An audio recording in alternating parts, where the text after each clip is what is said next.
Hello people, how are you all. नया दिन, नया सवेरा, नई शुरुआत। तो पिछले लेक्चर्स में अपन ने अपना थर्ड चैप्टर खत्म कर लिया था, फॉर्मेशन ऑफ अ कंपनी।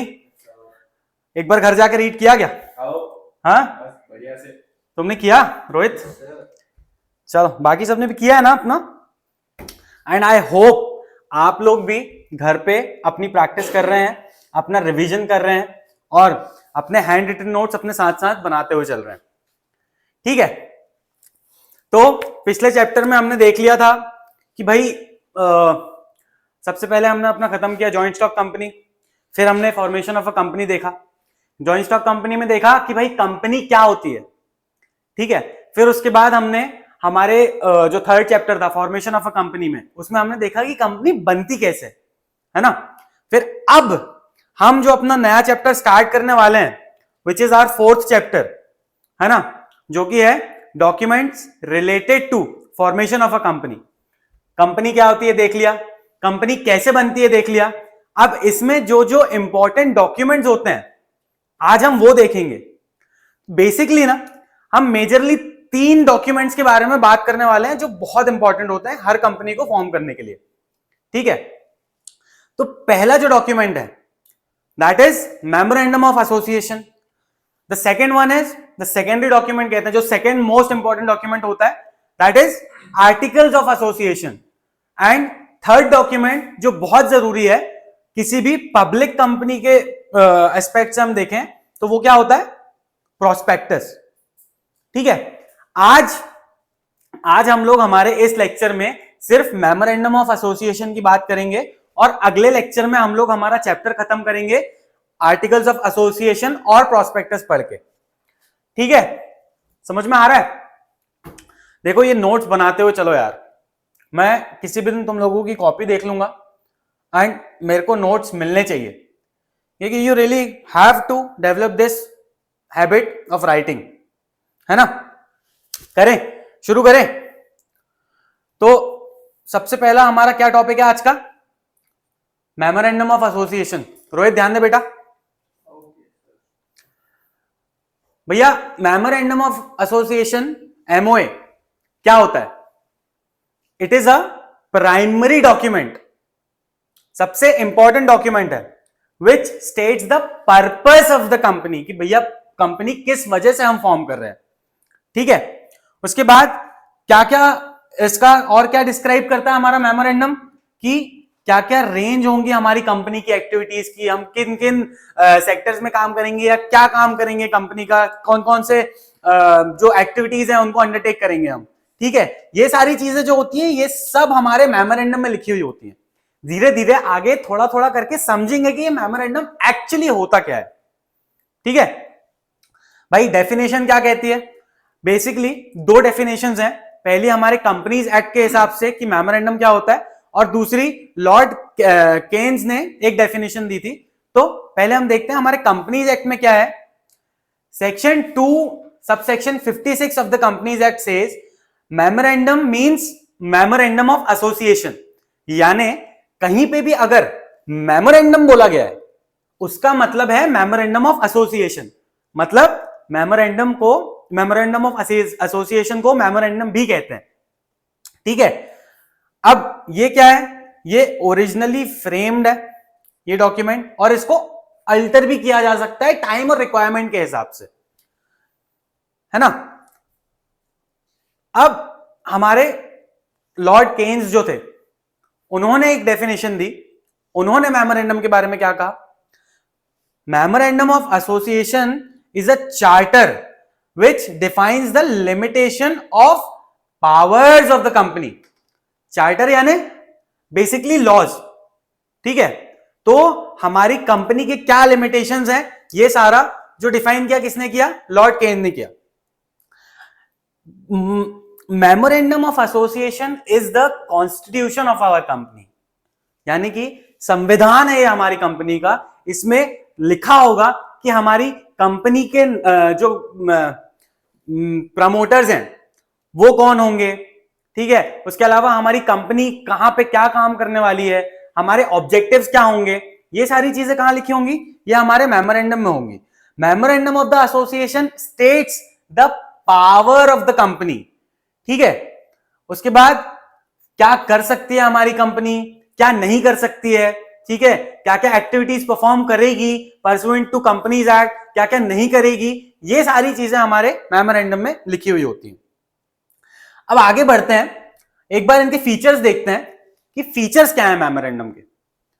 भाई फीचर्स हैं कि आपको एम और ऑब्जेक्टिव बताएगा, ठीक है, बताएगा मतलब प्रमोटर अपने एम्स और अपने ऑब्जेक्टिव लिखेगा कि भाई मैं ये कंपनी फॉर्म करने वाला हूं और मेरी कंपनी ये एम लेके चलेगी और मेरी कंपनी के ये ऑब्जेक्टिव्स होंगे, ठीक है। It describes and regulates relationship between company and outsiders. अब यहां पे आउटसाइडर्स किसको बोला गया है भाई, शेयर होल्डर्स हैं, क्रेडिटर्स हैं, सब्सक्राइबर्स हैं, बैंक है। अब आप बोलोगे कि सर आपने तो बताया था शेयर होल्डर्स जो होते हैं वो ओनर्स होते हैं कंपनी के, ठीक है, लेकिन याद करो कंपनी के केस में हमने एक फीचर और पढ़ा था कि कंपनी का जो मैनेजमेंट है और कंपनी की जो ओनरशिप है ये दोनों डिफरेंट हैंड्स में होती हैं। यानी कोई एक बंदा या कोई एक ग्रुप ऑफ पीपल इन दोनों चीजों को होल्ड नहीं करता है। मैनेजमेंट कौन होल्ड करता है रोहित, मैनेजमेंट कौन होल्ड करता है, डायरेक्टर्स होल्ड करते हैं, ठीक है, और ओनरशिप कौन होल्ड करता है Aditya, share holders, share holders babies, share holders के हाथ में ओनरशिप होती है और अपना जो मैनेजमेंट होता है वो बोर्ड ऑफ डायरेक्टर्स के हाथ में होता है। तो शेयर होल्डर्स जो होता है ना वो भी एक तरीके से कंपनी के आउटसाइडर्स ही हैं, क्योंकि इंटरनल एक्टिविटीज जो हैं वो कौन परफॉर्म कर रहा है, वो कौन परफॉर्म कर रहा है, वो मैनेजमेंट परफॉर्म कर रहा है, और मैनेजमेंट कौन है, बोर्ड ऑफ डायरेक्टर्स है। तो ये बताता है जो रिलेशनशिप होगा हमारे आउटसाइडर और हमारी कंपनी के बीच में, उन दोनों के बीच में जो रिलेशन है, उनके बीच में जो ट्रांजैक्शंस हो रहे हैं उसमें वो ट्रांजैक्शंस की भी डिटेल्स होंगी कि भाई कौन से ट्रांजैक्शंस कंपनी अपने आउटसाइडर्स से कर सकती है और कौन से ट्रांजैक्शंस कंपनी अपने आउटसाइडर्स से नहीं कर सकती, ठीक है। इसके बाद अपन देखते हैं कि भैया मेमोरेंडम जो है वो मैंडेटरी डॉक्यूमेंट है। If you want to start a company, if you want to form a company, you have to draft a memorandum of association, क्योंकि बिना मेमोरेंडम ऑफ एसोसिएशन ड्राफ्ट किए आप कंपनी फॉर्म नहीं कर सकते, because it is the constitution of the company, it is like a constitution of the company. और बिना संविधान के कंपनी को एस्टैब्लिश करना पॉसिबल है क्या, ऑफ कोर्स नहीं, ठीक है।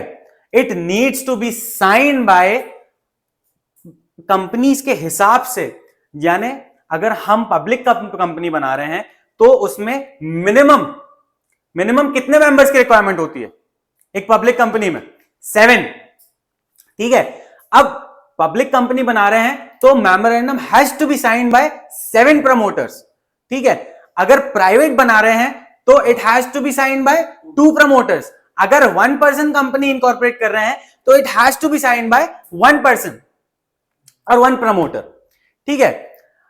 Each subscriber must write number of shares they are going to be subscribe after the incorporation, यानी जो भी ये मेंबर्स हैं, जो प्रमोटर्स हैं, जो प्रमोटर्स होंगे उन्हीं को यहां पे हमने सब्सक्राइबर बोला है, क्योंकि कंपनी इनकॉर्पोरेट होने के बाद उनको जितने भी शेयर्स वो लोग सब्सक्राइब करने वाले हैं वो खरीदना पड़ेगा, नंबर ऑफ शेयर्स भी लिखना पड़ेगा।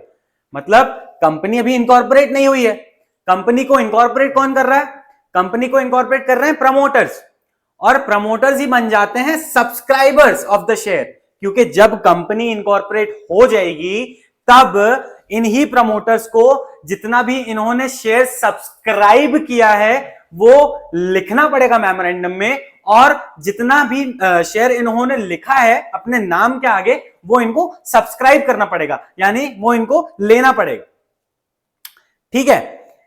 Each subscriber must take at least 1 share. जितने भी सब्सक्राइबर्स हैं, मान लो 7 सब्सक्राइबर्स हैं पब्लिक कंपनी के केस में, तो हर सब्सक्राइबर को शेयर सब्सक्राइब करना ही होगा और कम से कम 1 शेयर सब्सक्राइब करना होगा। लेकिन इसका एक एक्सेप्शन है भाई, ये वाली जो कंडीशन है ना, ये limited company limited by guarantee में नहीं एप्लीकेबल होती। क्योंकि कंपनी लिमिटेड बाय गारंटी क्या है? कंपनी लिमिटेड बाय गारंटी, अगर वो कंपनी विदाउट शेयर कैपिटल है, तो जब शेयर कैपिटल है ही नहीं तो सब्सक्राइबर किसको सब्सक्राइब करेगा, क्या सब्सक्राइब करेगा? ठीक है, तो ये वाली जो कंडीशन है कि एक शेयर तो आपको सब्सक्राइब करना पड़ेगा, ये company limited by guarantee not having share capital में एप्लीकेबल नहीं है। ठीक है, इसके बाद अपन देखते हैं कि भाई ये ना बहुत सारे इसमें ना 6 क्लॉजेज हैं, मेमोरेंडम ऑफ एसोसिएशन में 6 क्लॉजेज हैं। तो ये एक एक क्लॉज हम एक एक करके डिटेल में डिस्कस करने वाले हैं। क्या क्या क्लॉजेज हैं वो भैया? नेम क्लॉज है, एड्रेस क्लॉज है। एड्रेस क्लॉज मतलब कंपनी का जो रजिस्टर्ड ऑफिस है वो कहां होने वाला है, किस स्टेट में होने वाला है। ठीक है, उसके बाद क्या है? ऑब्जेक्ट क्लॉज है, कंपनी के क्या ऑब्जेक्टिव्स होने वाले हैं। लाइबिलिटी क्लॉज है, कैपिटल क्लॉज है, एसोसिएशन और सब्सक्रिप्शन क्लॉज। ये 6 क्लॉजेज हैं जो मेमोरेंडम ऑफ एसोसिएशन में लिखे हुए होते हैं। तो वो 8 पॉइंट का मीनिंग क्या है? मतलब क्या अल्ट्रा वायरस मेमोरेंडम? वो आगे आएगा ना, आगे आएगा। हम एक एक करके जब ये क्लॉज डिस्कस करेंगे ना, तो हम ये अल्ट्रा वायरस जो भी तुमने बोला, ये आगे डिटेल में, बहुत डिटेल में पढ़ने वाले हैं इसको अपन। तुम बहुत आगे चले गए कहां? अभी हम लोग सिर्फ क्लॉजेस डिस्कस कर रहे हैं, क्लॉजेस के नाम देखे हैं हमने, अभी धीरे से आएंगे आगे क्या है। एज इट डिफाइंस, अब जो ये मेमोरेंडम है, this defines nature and character of the company, it can not be altered easily. भाई मेमोरेंडम क्या है ना, मेमोरेंडम कंपनी का नेचर बताता है, मेमोरेंडम कंपनी का कैरेक्टर बताता है। अगर हमको किसी का नेचर बदलना है, किसी का कैरेक्टर बदलना है, तो is it that easy to change it? No, it is not. So ये लाइन क्या जस्टिफाई कर रही है कि भाई आप मेमोरेंडम ऑफ एसोसिएशन को चेंज तो कर सकते हैं, लेकिन अल्टर तो कर सकते हैं, लेकिन इतना इजीली नहीं कर सकते।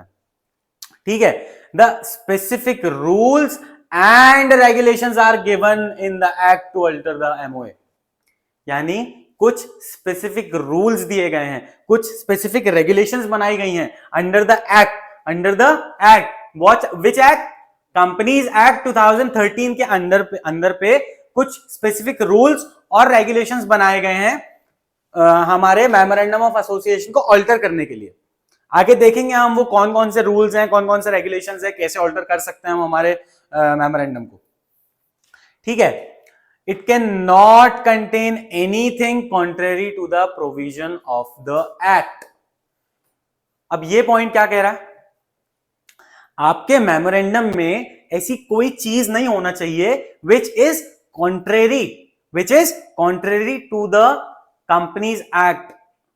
यानी इसको एग्जाम्पल से समझो कि हमको एज अ कंपनी हर साल एनुअल रिटर्न फाइल करनी होती है। ठीक है, अब एनुअल रिटर्न है, हर साल रिटर्न फाइल होगी। आपने क्या किया? आपने अपनी कंपनी के मेमोरेंडम ऑफ एसोसिएशन में लिख दिया कि भाई हम एनुअल रिटर्न जो है ना वो हर साल नहीं फाइल करेंगे, हम हर 3 साल में फाइल करेंगे। तो ऐसा पॉसिबल होगा क्या? Can you do that?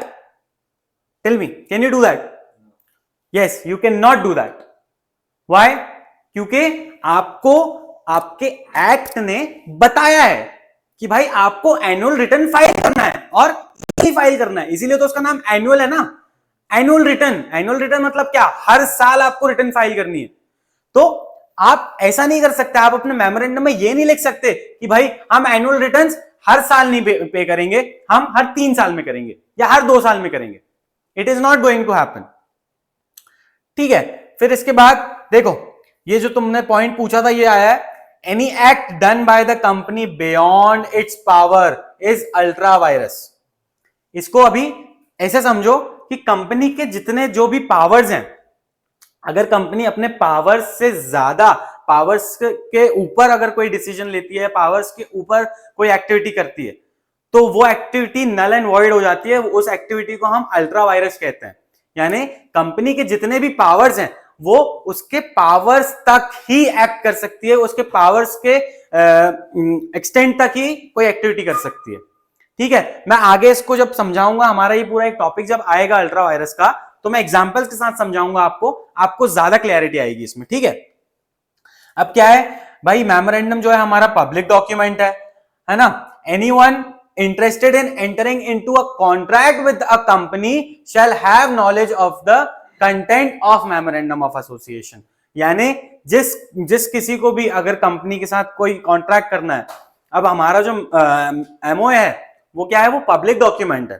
ठीक है, जब भी हम एमओए देते हैं तो हम हमारे आरओसी को भी सबमिट करते हैं एप्लीकेशन फॉर्म के साथ। ठीक है, हम एमसीए की वेबसाइट में भी अपलोड करते हैं।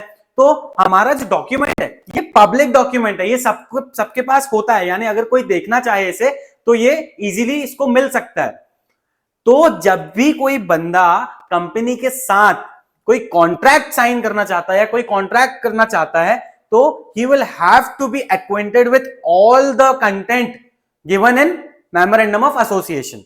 ठीक है, as per the types of company there is a format. भाई हमारी जो कंपनीज हैं, क्या क्या अलग अलग टाइप की जो कंपनीज हैं भाई, पब्लिक कंपनी है, प्राइवेट कंपनी है, 1% कंपनी है, इनके हिसाब से ना मेमोरेंडम ना तैयार किया जाता है। इसके लिए अलग अलग फॉर्मेट्स दिए हैं हमारे एक्ट में। क्या फॉर्मेट्स हैं उनके, देखो नोट्स में आओ, अपने पेज नंबर 49 में हमको ये टेबल दिया हुआ है भाई, forms of memorandum of association. ठीक है, अब अगर हमारी कंपनी लिमिटेड बाय शेयर्स है तो हम टेबल ए फॉलो करेंगे। अगर हमारी company limited by guarantee not having share capital है तो हम टेबल बी फॉलो करेंगे। ये टेबल्स क्या हैं, ये टेबल्स बेसिकली फॉर्मेट है। एक फॉर्मेट आपको गिवन है कि भाई जब भी आप ये कंपनी फॉर्म कर रहे हो तो आपको इस टेबल में जो फॉर्मेट दिया है उस हिसाब से अपना मेमोरेंडम ऑफ एसोसिएशन तैयार करना है। ठीक है, अगर हमारी company limited by guarantee having share capital है तो टेबल सी फॉलो करेंगे। भाई कंपनी हमारी अनलिमिटेड कंपनी है and not having share capital है तो हम टेबल डी फॉलो करेंगे। भाई हमारी कंपनी अनलिमिटेड कंपनी है एंड हैविंग शेयर कैपिटल है तो हम टेबल ई फॉलो करेंगे। ठीक है, these tables are nothing but just formats, कि आपको किस फॉर्मेट में अपना मेमोरेंडम तैयार करना है। ठीक है, इसके बाद अपन देखते हैं कि हमारे जो क्लॉजेज हैं, हमने ऊपर क्लॉज देखे थे ना, 6 क्लॉजेज देखे थे। नेम क्लॉज था, फिर उसके बाद लाइबिलिटी था और रजिस्टर्ड ऑफिस क्लॉज था। ये जो क्लॉजेज हमने देखे थे, अब हम इन क्लॉजेज को ना डिटेल में पढ़ने वाले हैं। एक एक क्लॉजेज को डिटेल में पढ़ेंगे कि क्या क्या कंटेंट होता है किस किस क्लॉज का, और किस किस क्लॉज को कैसे कैसे ऑल्टर किया जा सकता है, किसमें क्या चेंजेस किए जा सकते हैं, किसमें क्या नहीं किए जा सकते हैं। ये सारे क्लॉजेस हम डिटेल में देखते हैं। ठीक है, सबसे पहले क्या है, सबसे पहले है हमारा नेम क्लॉज। तो भाई it mentions the name of the company. अब कंपनी क्या है, company is a separate legal entity distinct from its members. ठीक है, तो जब कंपनी अपने मेंबर्स से अलग है, company is a separate legal artificial legal person, तो इस पर्सन का नाम होना भी जरूरी है कि नहीं है, जरूरी है ना। तो इस कंपनी का भी नाम होना चाहिए। तो ये वाला जो क्लॉज है हमारा नेम क्लॉज, इसी चीज से डील करता है कि भाई लीगल एंटिटी है distinct from its members, it has to have a name and the promoter chooses a name. जो प्रमोटर होता है कंपनी का वो ये नाम चूज करता है। कैसे करता है, हमने पिछले लेक्चर में देख लिया था कि भाई 3 नाम देता है अपने प्रेफरेंस के अकॉर्डिंग, फिर जो है सीआरसी जो होती है वो नाम अप्रूव करती है। ठीक है, और फिर उसके बाद वो नाम फाइनल होता है, वो 20 दिन के लिए उनके पास रिजर्व रहता है। ठीक है, ये सब हमने पिछले चैप्टर में देखा है। अब भैया ये कुछ पॉइंट्स हैं which have to be considered while you are forming you are choosing the name of a company. ठीक है, आपके नाम में कोई ऐसा आइडेंटिकल या कोई आपका नाम आइडेंटिकल नहीं होना चाहिए और ऐसा किसी और कंपनी से जो ऑलरेडी एग्जिस्ट करती है उससे रिजेंबल नहीं करना चाहिए। यानी आपने कोई नाम रखा जो नाम ऑलरेडी एग्जिस्टेंस में है, यानी उस नाम की कंपनी ऑलरेडी एग्जिस्ट कर रही है, आप ऐसा नाम नहीं रख सकते हैं। ठीक है, name should not contain any word which will constitute offence. भाई आप ऐसा कोई नाम मत रखो जो ऑफेंसिव है, आप ऐसा कोई नाम मत रखो जिससे किसी की फीलिंग्स हर्ट हो सकती हैं, आप ऐसा कोई नाम मत रखो जिसको जिसपे थ्रेट है किसी पे, ठीक है, जिस नाम से। भाई नेम और word in the name of a company shall not offend any section of people, यानी किसी भी सेक्शन के, किसी भी कास्ट के, किसी भी जाति के लोगों के ऊपर आप ऑफेंसिव ना लगे उनको, आप ऐसा कोई नाम नहीं रख सकते अपनी कंपनी का। ठीक है, name shall not violate the provision of emblems and name. भाई अभी एम्बलम्स एंड नेम क्या है? हमने देखा है ना, हमारा नेशनल एम्बलम क्या है? 3 शेर होते हैं, अक्सर देखा हमने पुलिस वालों की टोपी में लगा हुआ होता है वो एम्बलम, हमारा नेशनल एम्बलम है। आप ऐसे कोई एम्बलम इज बेसिकली सिंबल, आप अपनी कंपनी के नाम में, अपनी कंपनी के ट्रेडमार्क में ऐसा कोई सिंबल नहीं रख सकते जो वायलेटेड है। ठीक है, अब इसी के लिए ना एक एक्ट आया था, prevention of improper use act 1950। अब ये एक्ट क्यों आया था? This act was introduced to prevent the use of certain emblems and names for professional और commercial use।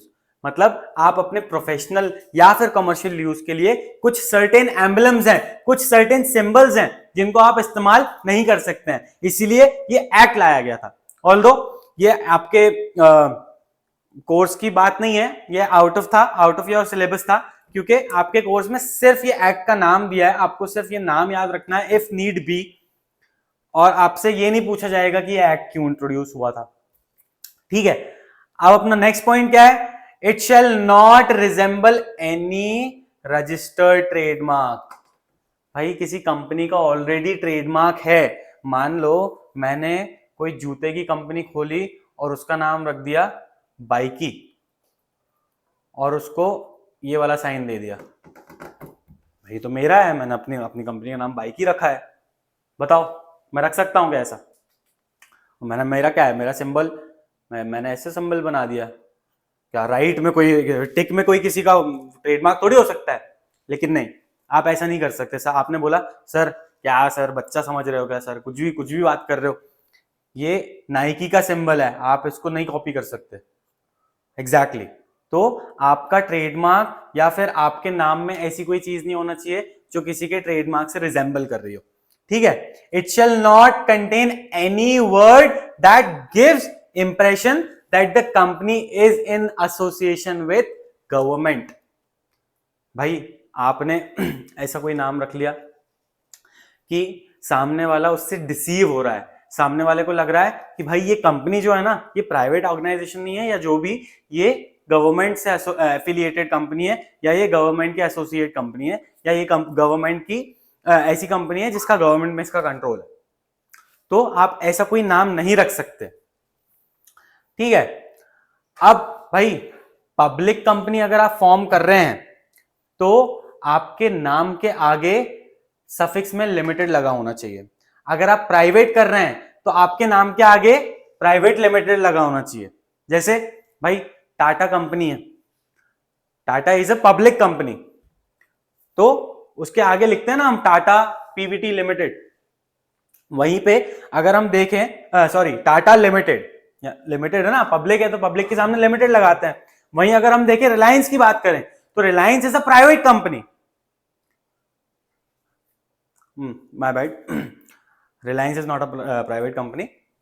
पॉस्को के बारे में देखते हैं। POSCO is a private company, तो पॉस्को अपने नाम के आगे लगाती है पॉस्को प्राइवेट लिमिटेड, अपनी नाम के आगे सफिक्स क्या लगाती है? Private limited company. ठीक है, अब अगर हम 1% कंपनी बना रहे हैं तो अपने मेमोरेंडम में हमको अपनी कंपनी के नाम के आगे सफिक्स क्या लिखना है? हम लिखेंगे तो प्राइवेट लिमिटेड, लेकिन साथ में ही ब्रैकेट में ओपीसी भी लिखेंगे, ठीक है, साथ में ओपीसी लिखेंगे। It describes that your company is 1% company. फिर क्या कह रहा है ये, नेम मस्ट बी पेंटेड और affixed and address in the, just a sec guys, painted or affixed on address outside its office. And सही है, and is correct in here कि भाई कंपनी को अपना क्या करवाना है, अपना एड्रेस अपने ऑफिस के सामने पेंट या फिर अफिक्स उसको लगवाना है कि आपका एड्रेस जो है वो आपके ऑफिस के सामने लगा हुआ होना चाहिए। इसके बाद हम देखते हैं कि भाई हमारे नेम क्लॉज में अल्टरेशन कैसे होती है, या हम क्या क्या अल्टर कर सकते हैं। भैया अगर कंपनी को अपना नाम चेंज करना है तो वो अपना खुद से कर सकती है। उसके अलावा भाई अगर कोई कंपनी है जो पहले पब्लिक लिमिटेड कंपनी थी और अब उसको प्राइवेट होना है, अगर वो अपने आप को पब्लिक कंपनी से प्राइवेट में कन्वर्ट करवाना चाहती है तो वो क्या करेगी, उसको नाम तो चेंज करना ही पड़ेगा ना, अपना सफिक्स तो चेंज करना ही पड़ेगा। अगर वो पब्लिक कंपनी से प्राइवेट में जा रही है तो जहां पे वो सफिक्स लगाती थी लिमिटेड, उसको अपना सफिक्स बदल के क्या करना पड़ेगा, प्राइवेट लिमिटेड पीवीटी एलटीडी लिखना पड़ेगा ना उसको अपने नाम के सामने। या फिर वाइस वर्सा, अगर कोई प्राइवेट कंपनी पब्लिक हो रही है तो प्राइवेट कंपनी को पीवीटी एलटीडी हटा के सिर्फ एलटीडी लिखना होगा ना, ठीक है। उसके बाद क्या है भाई, on the direction of government, आप गवर्नमेंट को लगता है कि आपका जो नाम है वो ऑलरेडी जो कंपनी एग्जिस्ट कर रही है उससे सिमिलर है, government is of an opinion कि भैया आपने जो अपनी कंपनी का नाम रखा है ना वो ऑलरेडी किसी एग्जिस्टिंग कंपनी से सिमिलर है, इसीलिए आपको अपना नाम चेंज करना पड़ेगा। Name clause can be altered by passing a special resolution. ध्यान दे बेटा, आदि इधर देख, स्पेशल रेजोल्यूशन। अब ये स्पेशल रेजोल्यूशन क्या है, स्पेशल रेजोल्यूशन हम आगे वाले चैप्टर्स में काफी डिटेल में पढ़ने वाले हैं, but for the time being ये ध्यान रखिए, स्पेशल रेजोल्यूशन में होता यह है कि जनरल मीटिंग में आपका किसी भी रेजोल्यूशन के ऊपर 3/4 या फिर 75% वोटिंग आई है, यानी आपके मेंबर्स ने बोल दिया, आपके 3/4 मेंबर्स ने आपके रेजोल्यूशन में बोला है कि भाई कंपनी का नाम चेंज होना चाहिए, या फिर कंपनी का नाम चेंज करने के लिए हमको 3/4 मेंबर्स या फिर 75% मेंबर्स का एक्सेप्टेंस लगता है, उनकी रजामंदी लगती है। जब तक वो राजी नहीं होंगे तब तक आप नाम नहीं चेंज कर सकते, ठीक है। Special resolution is 75% of the voting in favour, ठीक है। इसके बाद हम हमारा सेकेंड क्लॉज देखते हैं, क्या है हमारा second clause, second clause is address clause. भाई it states the name of the state in which registered office of the company will be located। हमारा एड्रेस क्लॉज बताता है कि भाई हमारी कंपनी का जो रजिस्टर्ड ऑफिस होगा वो कहां होने वाला है, किस स्टेट में होने वाला है, ठीक है। अब a register office is must as establish the domicile। भाई रजिस्टर्ड ऑफिस होना चाहिए, क्योंकि रजिस्टर्ड ऑफिस क्या है, रजिस्टर्ड ऑफिस कंपनी का डोमिसाइल है, मतलब लोकेशन, कि भाई हमारा जो रजिस्टर्ड ऑफिस है वो इस स्टेट में होने वाला है, इस लोकेशन में होने वाला है, ठीक है। फिर address to which all communication notice etcetera will be send. अब कंपनी के ऊपर अगर कोई चीज है, कंपनी पे कुछ भेजना है या कंपनी को कोई नोटिस भेजना है, कंपनी को कोई कंपनी से कम्युनिकेट करना है, तो हम कहां पे करेंगे, हम कहां पे करेंगे, वो ऑब्वियसली उसके रजिस्टर्ड ऑफिस में पहुंचाएंगे ना।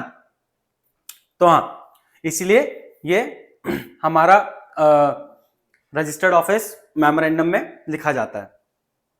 फिर क्या होता है? It states all statutory books, records and documents are kept here.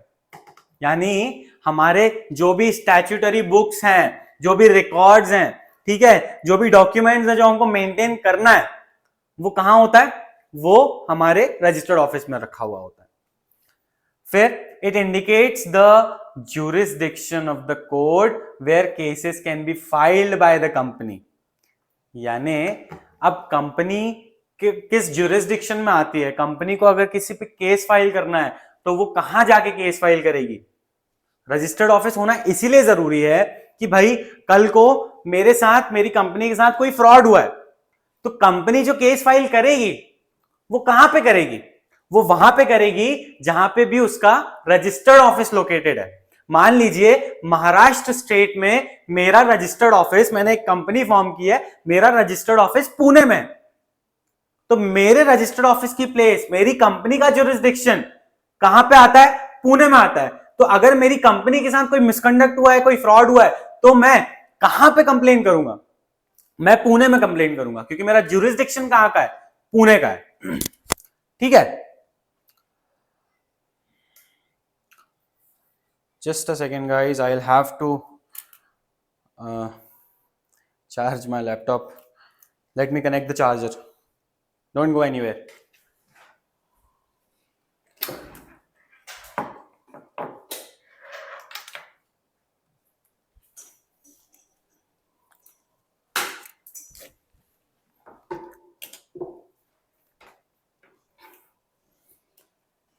क्या बेटा?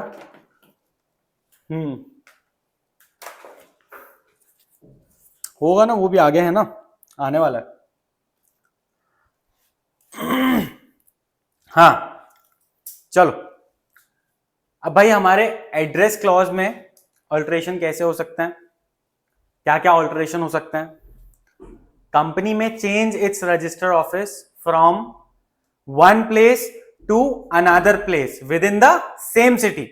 इसके लिए मेरे को अपने मेमोरेंडम में कोई चेंज करने की जरूरत नहीं है, ठीक है। लेकिन अगर मैं एक टाउन से या सिटी से किसी दूसरे टाउन या सिटी में जा रहा हूं, या फिर मैं किसी स्टेट से या फिर एक स्टेट से दूसरे स्टेट में जा रहा हूं, तो भाई मेरे को अपना स्पेशल रेजोल्यूशन पास करना पड़ेगा। मेरे सारे मेंबर्स को 75% वोट कर या 75 से ज्यादा वोट कर मेरा एक रेजोल्यूशन पास करना पड़ेगा, so that we can change the state of registered office या फिर we can change the city of registered office. ठीक है, अब देखो हमारा ऑब्जेक्टिव क्लॉज आ गया, ऑब्जेक्ट क्लॉज आ गया। हमारा ऑब्जेक्ट क्लॉज क्या कहता है? It defines the object for which a company is formed. A company is formed. भैया मैंने अपनी कंपनी किस ऑब्जेक्ट से बनाई है? मैं इस कंपनी में क्या बिजनेस एक्टिविटी कंडक्ट करने वाला हूं? तो ये सारी चीजें कहां होती हैं? ये हमारे ऑब्जेक्ट क्लॉज में लिखी हुई होती हैं। भाई it indicates the range of activities company can undertake. मैं कितने रेंज में, क्या लिमिट्स है मेरी, क्या थ्रेशोल्ड्स है मेरे, ये सारी चीजें हमको देखना है हमारे ऑब्जेक्ट क्लॉज में। भाई it states main objectives of a company, also other activities it may undertake to achieve its main objective. इसमें हमको वो सारी चीजें भी लिखनी होंगी, वो सारी एक्टिविटीज भी लिखनी होंगी जो हमारी मेन एक्टिविटी है, या फिर हम जो दूसरी एक्टिविटीज करने वाले हैं to achieve this main objective. हमको ये सारी एक्टिविटीज भी हमारे मेमोरेंडम में डालनी होंगी। Object must not be illegal, immoral, against the public policy.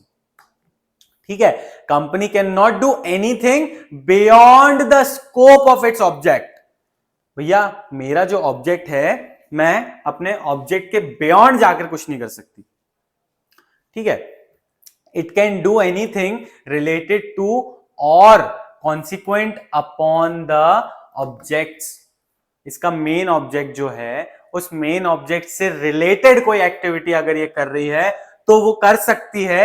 ये आपके मेमोरेंडम में होगा, या फिर इसके आपके मेन ऑब्जेक्ट के कॉन्सिक्वेंट कर सकती है कोई एक्टिविटी। कॉन्सिक्वेंट मतलब भाई मैंने कोई और एक्टिविटी कर रही हूं जिसका एंड रिजल्ट क्या होगा, जिसका एंड रिजल्ट मेरे मेन ऑब्जेक्ट को अचीव करना होगा। ठीक है भाई, any act done by company beyond the scope of it is called ultra vires. अभी अल्ट्रा वायरस बहुत आ रहा है। क्या है ये अल्ट्रा वायरस? आओ अब अल्ट्रा वायरस ही समझते हैं क्या होता है ये। भाई डॉक्ट्रिन ऑफ अल्ट्रा वायरस क्या है? अल्ट्रा माने बियॉन्ड, वायरस माने पावर, बियॉन्ड पावर। कंपनी के पास जो पावर है भी नहीं उसके बियॉन्ड जाकर वो कोई एक्टिविटी परफॉर्म कर रही है, तो वो एक्टिविटी क्या कहलाएगी? वो एक्टिविटी कहलाएगी अल्ट्रा वायरस। ठीक है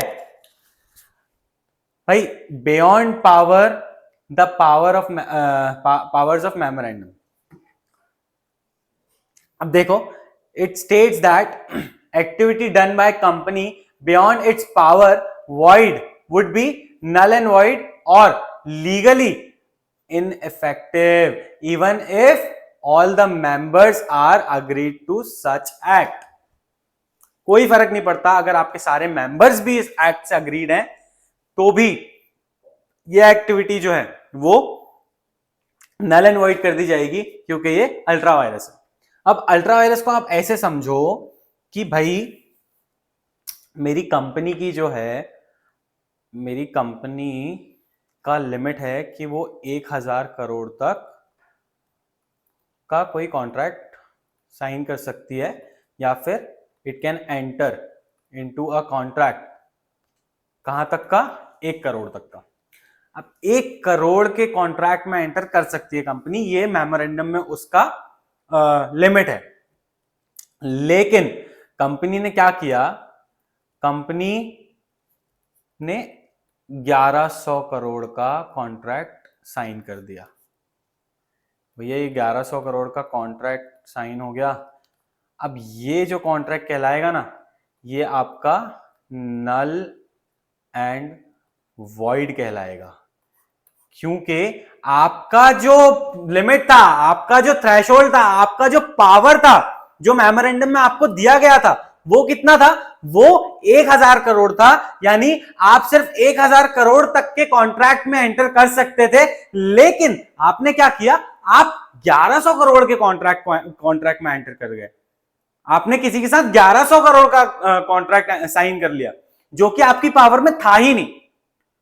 तो ये क्या हो जाएगा? ये नल एंड वॉइड हो जाएगा। इवन दो अगर इस कॉन्ट्रैक्ट में all the members are agreed to perform this contract, still it would be considered as void। नहीं हो पाएगा, माफ कीजिए।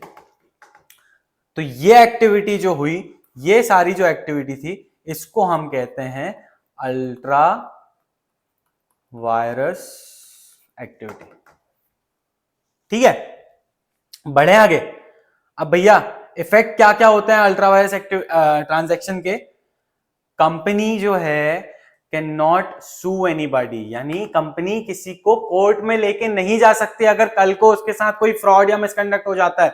मान लो वो कंपनी 1100 करोड़ के कॉन्ट्रैक्ट में एंटर हुई और सामने वाली जो थर्ड पार्टी थी उसने कोई फ्रॉड कर दिया, उसने अपना पार्ट परफॉर्म किया ही नहीं, कंपनी ने अपना पार्ट परफॉर्म कर दिया, उनको 1100 करोड़ दे दिए या उनके साथ 1100 करोड़ का कॉन्ट्रैक्ट साइन कर दिया, लेकिन सामने वाली पार्टी ने अपना एक्ट परफॉर्म ही नहीं किया। तो इस टाइम पे कंपनी जो है हमारी, that can not sue that third party, क्योंकि उसने जो कॉन्ट्रैक्ट परफॉर्म किया है वो अल्ट्रा वायरस था। ठीक है, समझ में आ रहा है? Nor can any third party file case against the company. यानी आपने भाई कॉन्ट्रैक्ट में तो एंटर किया, अब यहां पे हुआ ये कि सामने वाली जो थर्ड पार्टी थी उसने अपना पार्ट परफॉर्म कर दिया, लेकिन कंपनी अपना पार्ट परफॉर्म नहीं कर रही है। तो अब ये सामने वाली जो थर्ड पार्टी है ये कंप्लेन कर सकती है क्या? ये भी कंप्लेन नहीं कर सकती, क्योंकि आपने अल्ट्रा वायरस कॉन्ट्रैक्ट किया है। आपने बियॉन्ड पावर कॉन्ट्रैक्ट किया है तो वो contract already null and void था। ठीक है, member of the company can get injunction from court to stop the company from doing such act which is ultra vires. यानी कंपनी के जो भी मेंबर्स हैं, यानी शेयर होल्डर्स या फिर board of directors, they will get और they can get injunction order. अब ये इंजंक्शन ऑर्डर क्या है? इंजंक्शन ऑर्डर यानी कोर्ट भाई आपको नोटिस भेजेगा और बोलेगा कि भैया stop the activity you are performing right now, क्योंकि ये एक्टिविटी जो है ये बियॉन्ड पावर है, यानी ये एक्टिविटी अल्ट्रा वायरस है, मत करो। तो ये नोटिस कोर्ट भेज सकता है किसको? आपके मेंबर्स को, टू स्टॉप द एक्टिविटी। भैया आपने कर भी लिया ना तो आपके जो डायरेक्टर्स है ना ये पकड़े जाएंगे, इनके ऊपर लायबिलिटी आ जाएगी। तो सोच समझ के करो भाई, कंपनी जो भी कर रही हो। ठीक है, अब भाई क्या पर्पस है इस डॉक्ट्रिन को लाने का, इस डॉक्ट्रिन को इंट्रोड्यूस करने का? भाई to protect the interest of stakeholders. Stakeholders कौन होते हैं हमारे? स्टेक होल्डर्स यानी भाई शेयर होल्डर्स हैं, डेट होल्डर्स हैं और क्रेडिटर्स हैं, बैंक है, इन्वेस्टर्स हैं, ये सब कौन है? ये हमारे स्टेक होल्डर्स है। ठीक है, तो इन लोगों का जो इंटरेस्ट प्रोटेक्ट करने के लिए ये डॉक्ट्रिन इंट्रोड्यूस किया गया था। And to ensure stakeholders that the money given by them, जो भी स्टेक होल्डर्स ने पैसा दिया है कंपनी को, वो पैसा उसके मेन ऑब्जेक्टिव को अचीव करने के लिए ही, मेन ऑब्जेक्ट को ही पाने के लिए वो पैसा सही इस्तेमाल किया जा रहा है। This doctrine was introduced to ensure all this.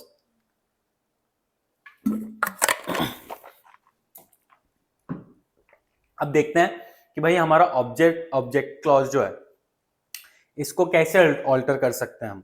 Company में alter it when it is required to be change for survival of a company और फॉर द ग्रोथ।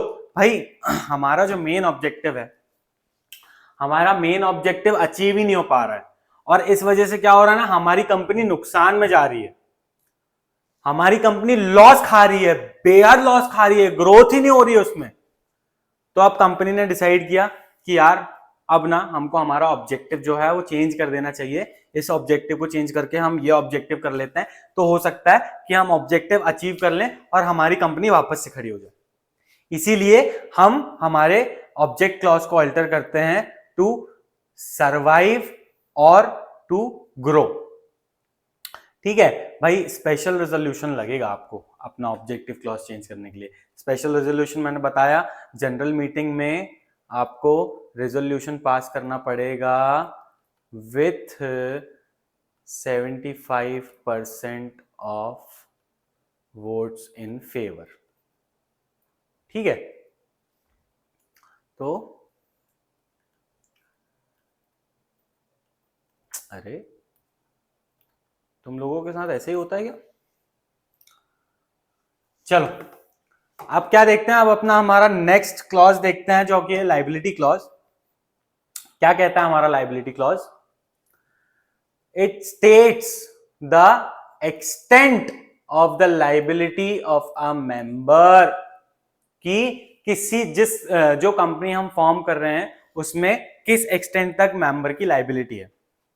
तो अगर हमारी कंपनी लिमिटेड बाय शेयर है, यानी हमारी कंपनी में member की लायबिलिटी जो है वो to the extent of unpaid amount of the face value ही रहेगी। यानी शेयर होल्डर की जो लायबिलिटी आएगी, if the company wound up या फिर कोई नुकसान हो जाता है कंपनी को, तो शेयर होल्डर की जो भी लायबिलिटी आएगी वो कहां तक आएगी? जो भी फेस वैल्यू का अनपेड अमाउंट है उस एक्सटेंट तक आएगी, उससे ज्यादा नहीं आएगी। अगर कंपनी लिमिटेड बाय गारंटी है तो जिस बंदे ने जिस एक्सटेंट तक, जितने अमाउंट तक की गारंटी दिया है उसको गारंटी उतने अमाउंट तक आएगी, उससे ज्यादा नहीं आएगी। भाई वहीं पे अगर हमारी कंपनी अनलिमिटेड कंपनी है तो liability of a members are unlimited. Unlimited है, अनलिमिटेड कंपनी थी, अनलिमिटेड कंपनी की लायबिलिटी क्या आती है मेंबर्स के ऊपर? अनलिमिटेड आती है। अब लाइबिलिटी क्लॉज को अल्टरेशन करने का क्या सीन होता है? There is no such provision relating to this. ठीक है, अब लीगली जो मेंबर्स का और कंपनी का रिलेशनशिप होता है, इट इज कॉन्ट्रैक्चुअल, यानी कंपनी मेंबर्स अपना एक कॉन्ट्रैक्ट साइन करते हैं ना, कंपनी उनको शेयर्स ऑफर करती है, फिर वो शेयर्स खरीदते हैं, तो ये क्या है? ये कॉन्ट्रैक्ट है। They are contractually connected, they are in a relationship of contract, उनके बीच में एक कॉन्ट्रैक्चुअल रिलेशनशिप है। तो anything in this clause is to be change, it should be done with the consent of the members, that too in writing, यानी हर member को अपना consent देना होगा, मेंबर के कंसेंट से ही आपका लाइबिलिटी क्लॉज चेंज या ऑल्टर हो सकता है। अब हमारा नेक्स्ट क्लॉज क्या है? नेक्स्ट क्लॉज हम देखते हैं हमारा capital clause. Capital clause states the amount of capital with which company is registered. जब कंपनी रजिस्टर्ड हुई तो उसका कैपिटल क्या रहेगा, कैपिटल क्या था, ये क्लॉज इससे डील करता है। भाई this capital is called as registered capital, यानी मैक्सिमम कंपनी कितने अमाउंट के शेयर्स इशू कर सकती है, ये इसको हम रजिस्टर्ड कैपिटल कहते हैं। या फिर कंपनी कितने मैक्सिमम अमाउंट के शेयर्स इशू करने के लिए ऑथोराइज्ड है, इसको हम रजिस्टर्ड कैपिटल कहते हैं। और इसी का दूसरा नाम है ऑथोराइज्ड कैपिटल। ठीक है, also known as authorised capital. The authorised share capital of the proposed company, यानी जो कंपनी फॉर्म होने वाली है उसका authorised capital along with its division into the number of shares having a fixed value specified in the clause। ये क्या कह रहा है? मान लीजिए मैंने मेरी ऑथोराइज्ड कैपिटल जो है वो 10 करोड़ है। अब मैंने सोचा है कि मैं जो हूं मैं 1 लाख के ही शेयर इशू करूंगा। यूजुअली ज्यादा होता है, एक एग्जाम्पल के हिसाब से बता रहा हूं। मैंने सोचा है कि मैं 1 लाख के ही शेयर इशू करूंगा, जो कि होंगे 10 रुपए के, जिनकी फेस वैल्यू होगी 10 रुपए की। तो भाई मैं कितने शेयर्स इशू कर रहा हूं मार्केट में? 10,000 शेयर्स इशू कर रहा हूं। ये क्या हो गया? ये डिवीजन हो गया, the division into the numbers of shares. मेरे नंबर ऑफ शेयर्स कितने हो गए? 10,000 हो गए, और उनकी फिक्स्ड वैल्यू क्या हो गई? 10 रुपए हो गई। ये सब कुछ स्पेसिफाई होना चाहिए। कहां स्पेसिफाई होना चाहिए? ये सारी चीजें, ये सारी डिटेल स्पेसिफाई होंगी मेरे कैपिटल क्लॉज में, है ना भाई। अल्टरेशन होगा कैपिटल क्लॉज का, कैसे होगा?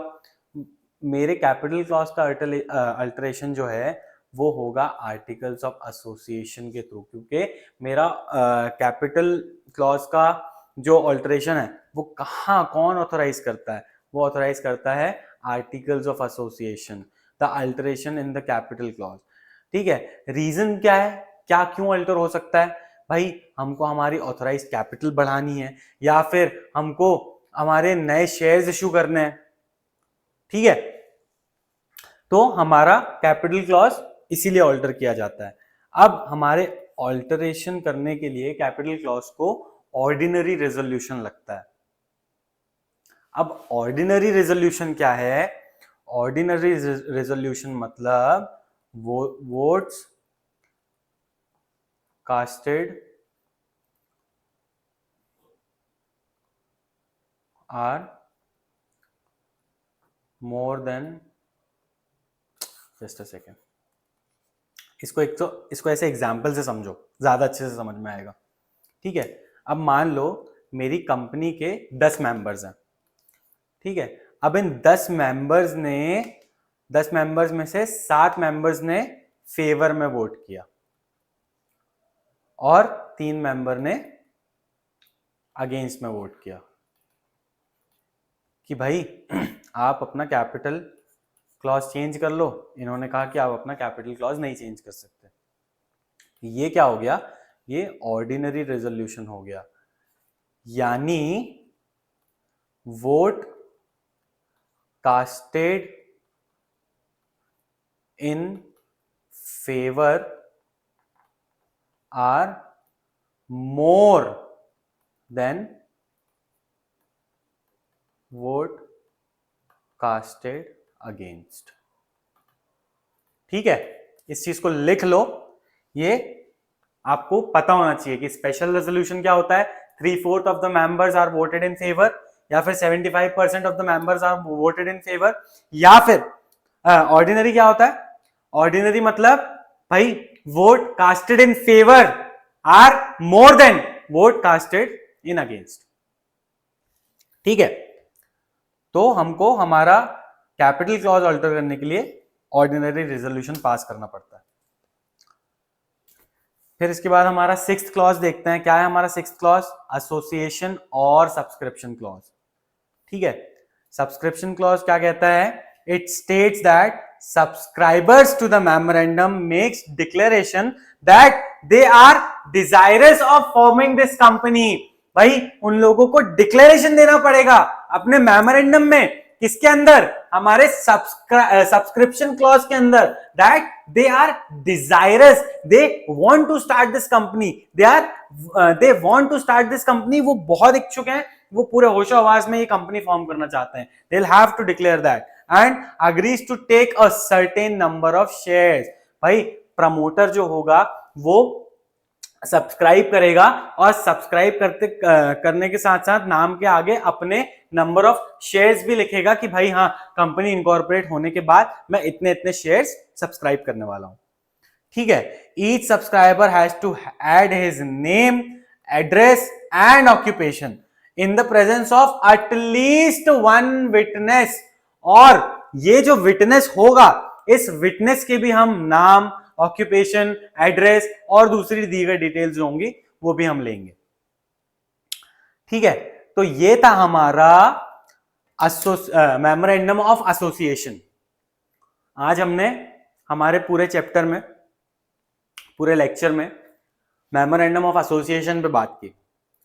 तो हमने इन डिटेल्स मेमोरेंडम क्यों होता है, किस लिए बनाया जाता है, क्या क्या क्लॉजेस होते हैं, उन क्लॉजेस को कैसे ऑल्टर किया जाता है, स्पेशल रेजोल्यूशन क्या होता है, ऑर्डिनरी रेजोल्यूशन क्या होता है, ये सारी चीजें देखी।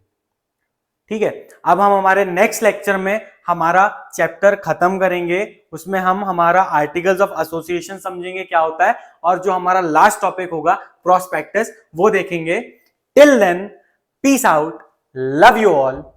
आते रहिए और पढ़ते रहिए और नोट्स बनाते रहो जानवरों, तुम लोग भी नोट्स बनाओ। चलो मिलते हैं फिर है ना नेक्स्ट लेक्चर में। Peace out.